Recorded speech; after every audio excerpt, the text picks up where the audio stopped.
So if you're in the midst of all of the new year, new you stuff, and don't get me wrong, I am all for like big resolutions, new beginning, goals that are worthy, all of those wonderful things. But I am also in the season of my life where I have two boys, I have a husband, I have a full time job.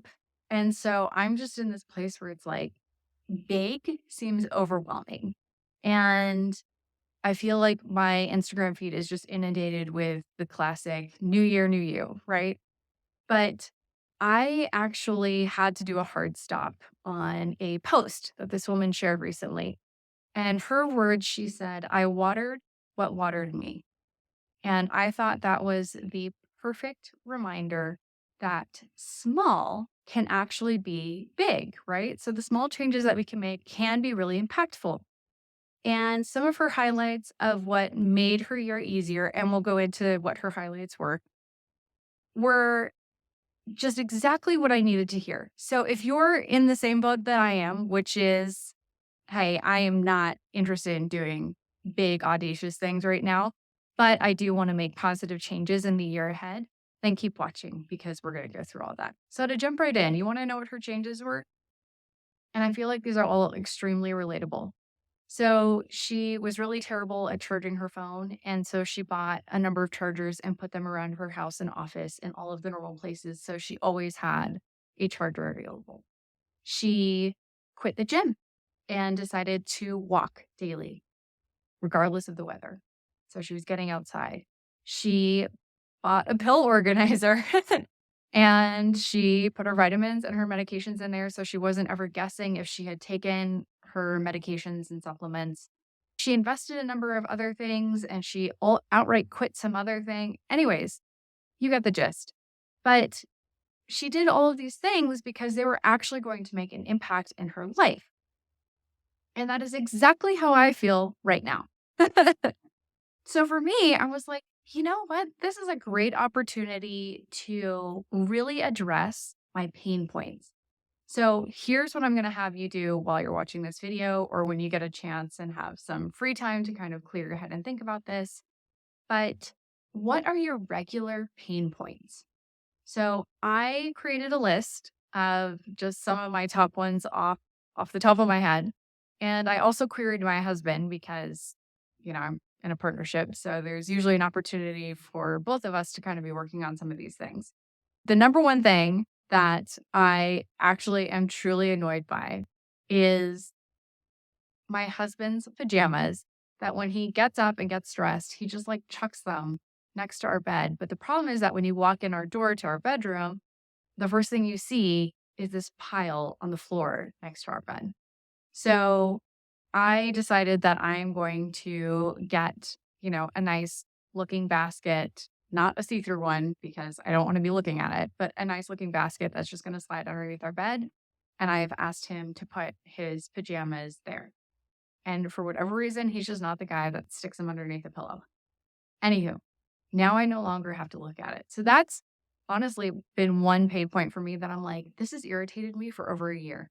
And I have said nothing and done nothing. But now in 2024, I'm going to change it. So this exercise that I want you to do that I just had a quick tangent away from is write down all of your pain points. And maybe you go talk to your husband if you have children that are of the age and stage where they can communicate more effectively.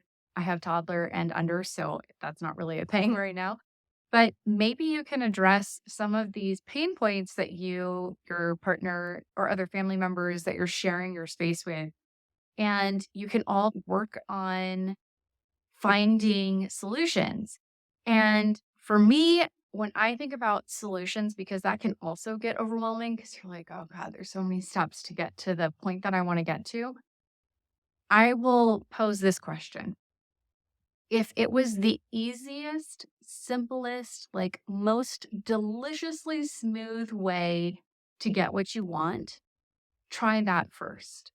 And yes, that might mean that you spend a little more money or you spend a little more time, but how can you quickly make these pain points disappear? So here's the rest of my list, and then we'll get into my husband's list. I continue to be frustrated by my lack of discipline in getting daily movement. And one thing that somebody suggested is they're like, look, again, this doesn't need to be Instagram worthy movement. And if it's really difficult for you, then how can you make it fun and really interesting? So I have a rowing machine. I actually enjoy rowing. And I also love Game of Thrones. And I was like, you know what? I am going to buy the entire box set of Game of Thrones. And then when I wake up in the morning earlier than my kids and before my husband, I'm just going to pop on an episode and just move. It doesn't need to be intense. It doesn't need to be like with some goal in mind, but just getting the movement in. And because I like watching my adult show and because I have small children, I can't necessarily always do that when I want to. It's like, oh, this feels so yummy. I am just so excited to get up, watch my show, get a little movement in, and start my day in a way where I'm excited. Because if we're getting up out of bed and we're just not excited for whatever we're trying to set aside time to do, then we're just not going to be incentivized to do it. The other one that I am totally infuriated by, this is going to sound asinine, but I hate how crappy my cup holder situation is in my car. We have a lot of cup holders, but they fit your venti latte from Starbucks. But if you have anything larger, like an oversized water bottle, yeah, it's just not happening. I have to drop my water bottle in the passenger seat. And then if I have a hard stop or given driving and it like flies out of the seat and is rolling around in the front and it's leaking everywhere, I'm so annoyed by that. So I am going to buy those cup holders that I swear that in my head it's associated with just like truck drivers that have that like big jug. But at the same time, like I am so annoyed by this that I am going to get two. I'm going to get one for me in my car, and then I'm going to get one for me in my husband's car so that I never have to worry about where my water bottle is going to be on the floor. Because I am done with that. I am done with that. So here was what my husband's list was. And as you can imagine, they all revolve around things that I do. So yeah, that was a nice, you know what? We should talk about this one. Maybe address these. Um, so I also have a charging issue. I'm really, really bad at charging my phone in particular. So my office just happens to be in kind of this like off section of our house. So you have to like walk outside and come around. Anyways, it's not in an ideal location. So when I'm in the main part of our house, like it's not convenient for me to come out here to get my charger. So I'll just go into our bedroom and I will steal his. Excuse me. And he hates that. So I am also going to be buying more chargers and putting them in different locations around our house because he has literally put his name on his chargers because I am so terrible at stealing them. And then he can't use it when he wants to. I am also the quintessential box lever, and I will pile them near our garage door and have the intention of breaking them down. But then I get distracted or something happens and I can't get to it at the time frame that I want. So I'm going to invest in a really heavy duty box cutter so that it's easier for me to just break them down and put them into our recycling. And I'm also moving our recycling closer to our house so that I don't have to even go very far to accomplish that task. Also guilty as charged, my side of our his and hers sink. My side just looks like I had a feral raccoon let loose on face, hair stuff, brushes, cups, mugs, you name it, like it lives on my side of the sink. And I am terrible at getting that organized. So I just use his side of the sink too.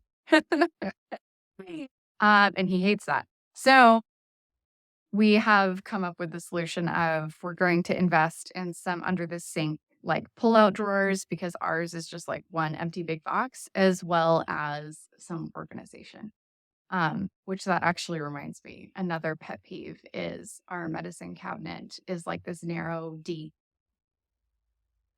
cabinet in our kitchen. And whenever you need something, you just have to like pull everything out. So I'm going to add that to my list as well. With my working with women, working moms in particular, I've found that there are typically four areas where women are struggling. So, number one, it's quick and healthy meals. Number two is time management. And the time management piece is not necessarily around school schedules, work schedules. It's more about fitting in everything else around all of the stuff we already kind of have to do in our day to day lives. Finances are a big one. So I can say from my own experience that the money story that I told myself and the money story that my husband tells himself were completely different. And it took us years to get on the same page. I'm not exaggerating here. It did take us years to get on the same page. So I understand if that's a sticking point for you. And then number four is mom guilt. If you're parenting yourself, parenting your children, and then have the wonderful pleasure of kind of reparenting your parents, yeah, it can be difficult when you're managing the expectations of yourself and then having the added pressure of other people's expectations on your parenting choices. So, again, feel all of those things. But how this ties into the bigger picture and how I'm going to link this all together for you is that the pain points that we have on a day to day basis, if we can address them in small ways to get us 1 degree closer to that bigger picture goal that we see for ourselves, that's impactful. Now, imagine if you're doing all of these small micro changes over a year, right? So if you spent, I don't know, like once a month, once a quarter, once a week, whatever it may be, where you're just like listing out your pain points and figuring out easy solutions, how impactful that can really be over a year. You're eliminating those regular stressors in your life. And so I think that if we can all decide to forego big for now, forego all of the big audacious stuff, right? That's where you're at. And just decide to consistently check in with ourselves to address some of our small need states, we're going to see big impacts in the year ahead. Leave in the comments your pain points because I would love to hear what they are. And if you're feeling bold and you want to share what your solutions are going to be, I love that. I want to know all about it. Um, if this feels like almost too much still, then book some time with me. So I do 90-minute power sessions where we work through some of these pain points and we come up with action plans within 90 minutes so that you can get the ball rolling in the direction you want to be going.